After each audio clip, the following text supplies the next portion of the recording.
ada di luar kota dan jauh dari FKTP dia terdekat nih Cika. Nah, apakah dia bisa berobat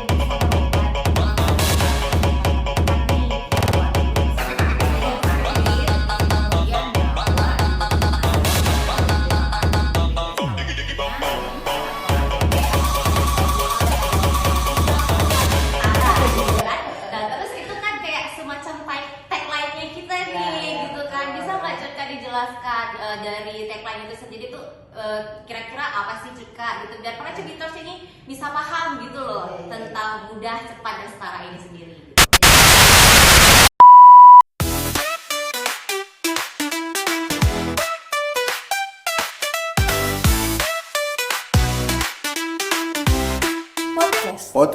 Podcast.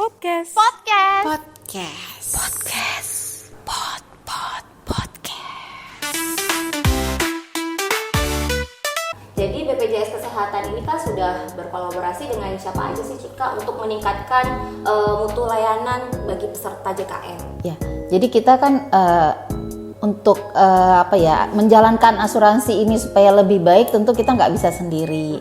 Pasti kita mempunyai banyak stakeholder yang kita saling gandeng ya untuk kita melakukan monitoring.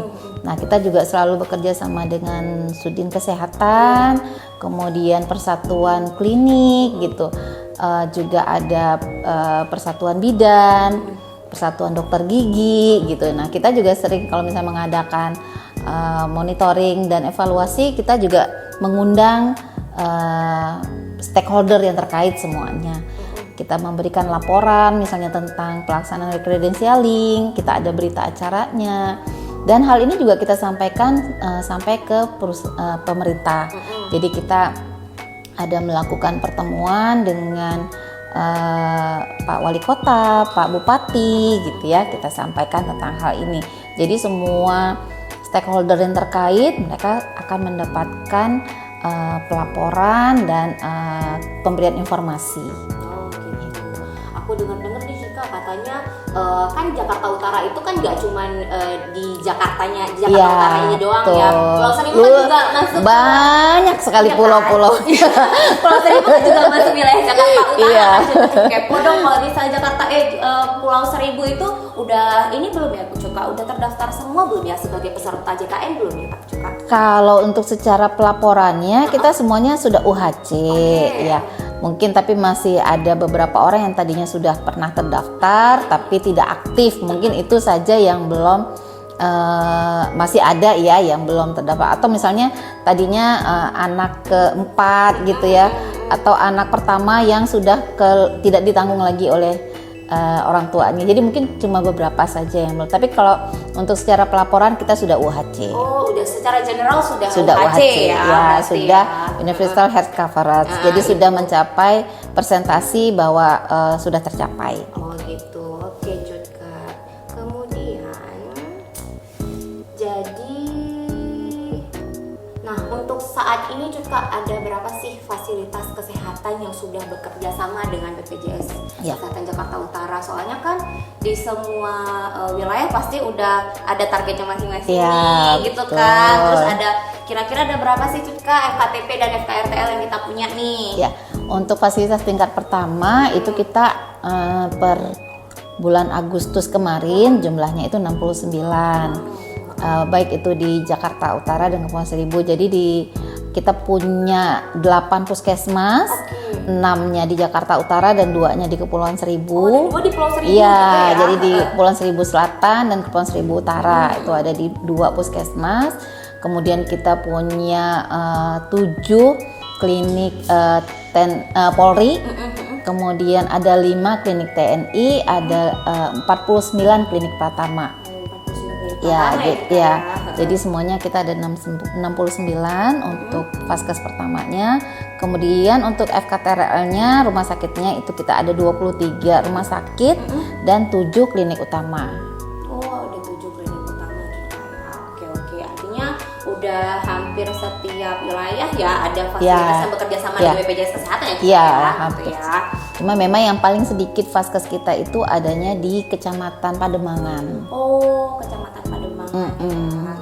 Semoga semoga nanti tahun depan ada lagi ya Cutka ya Insya ini yang ditarik ya, jadi Iya. mempermudah lagi peserta JKN untuk mendapatkan fasilitas dan layanan kesehatan yang mereka. Iya, jadi yang paling banyak itu memang Vaskes kita itu ada di daerah Tanjung Priuk. Oh, Tanjung Priuk ya. Yang paling sedikit tuh di Pademangan. Nah, semoga tahun depan bisa ditingkatkan lagi Amin, ya. amin, amin. Vaskesnya ya Cutka ya.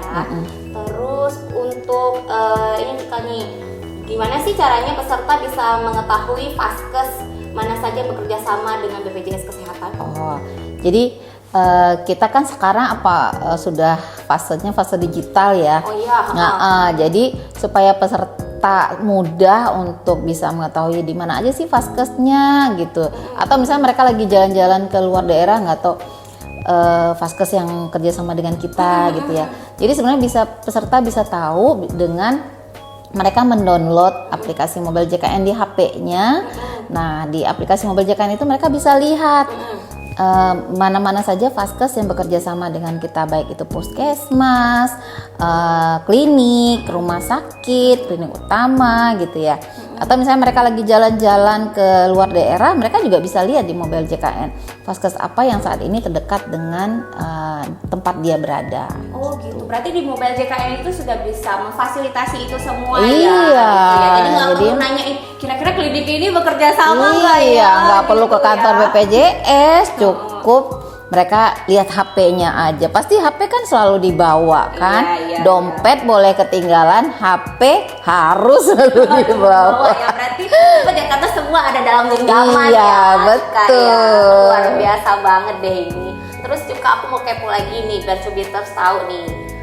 Kira-kira alur atau prosedur layanan kesehatan yang harus dilakukan oleh peserta itu seperti apa sih Kak? Maksudnya tuh dari apa step pertama yang harus dilakukan gitu? Ya, jadi kan ini kita bedakan untuk peserta saat berkunjung ke Vaskes itu ada dua ya.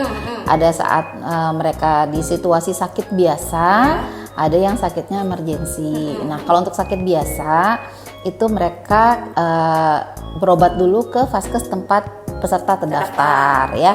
Nah, jadi nanti alurnya seperti itu. Kalau misalnya memang sakitnya itu masih bisa ditangani di Vaskes 1, maka peserta kalau memang diperlukan obat nanti diberikan obat, kemudian pulang. Tapi kalau misalnya hanya untuk berupa konsultasi kesehatan, jadi hanya diberitahukan tentang info kesehatannya.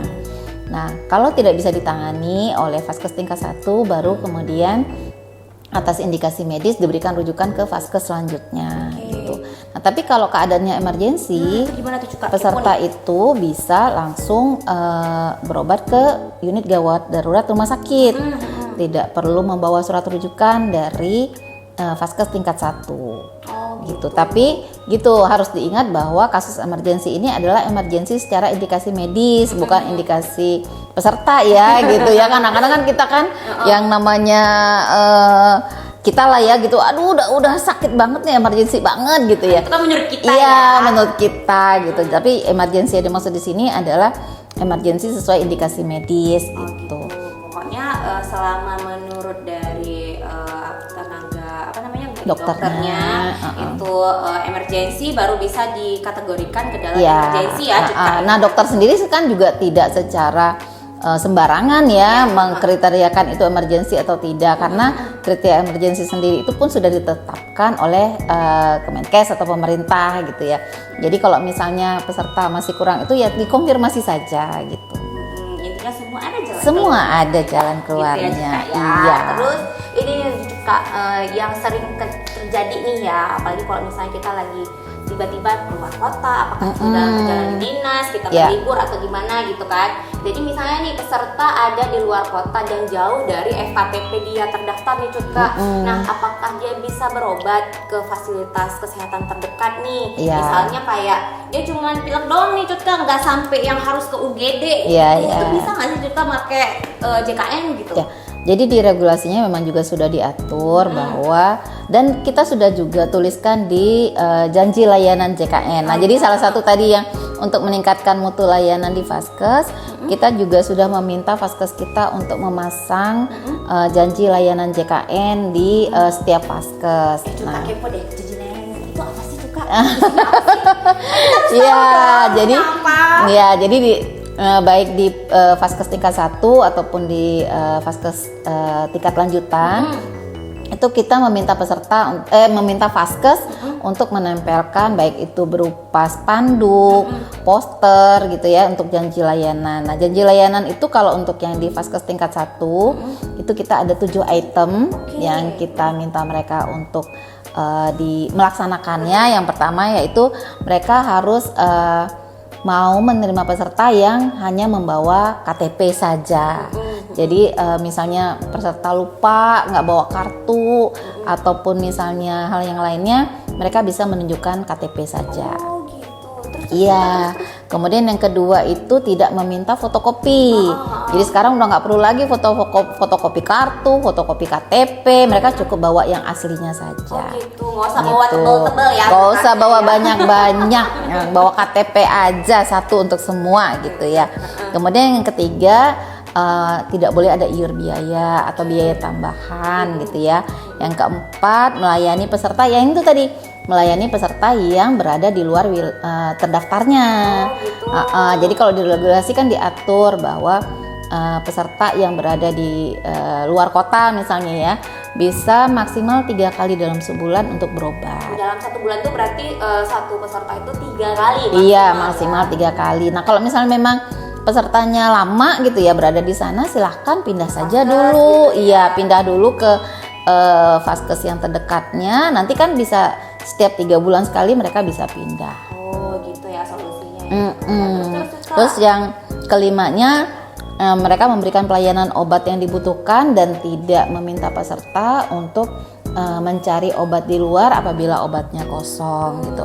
Yang keenam, melayani konsultasi secara online kepada peserta JKN. Nah, jadi peserta-peserta yang misalnya saya lemes banget nih nggak bisa ke Vaskes gitu, tapi saya mau konsultasi ke dokter tentang penyakit saya, dia bisa melakukan konsultasi online ke dokternya, bisa lewat mobile JKN. Di situ ada fasilitasnya untuk bisa menanyakan keadaan sakitnya. Nah kemudian yang ketujuhnya, melayani peserta dengan ramah tanpa diskriminasi. Tetap gitu. harus full senyum ya. Iya, harus ramah. Jadi intinya tuh tetap bisa berobat ya, walaupun istilahnya kita itu tidak terdaftar di FKTP tersebut gitu ya. Tetap bisa dilayani berarti ya. Tetap bisa dilayani. Oke.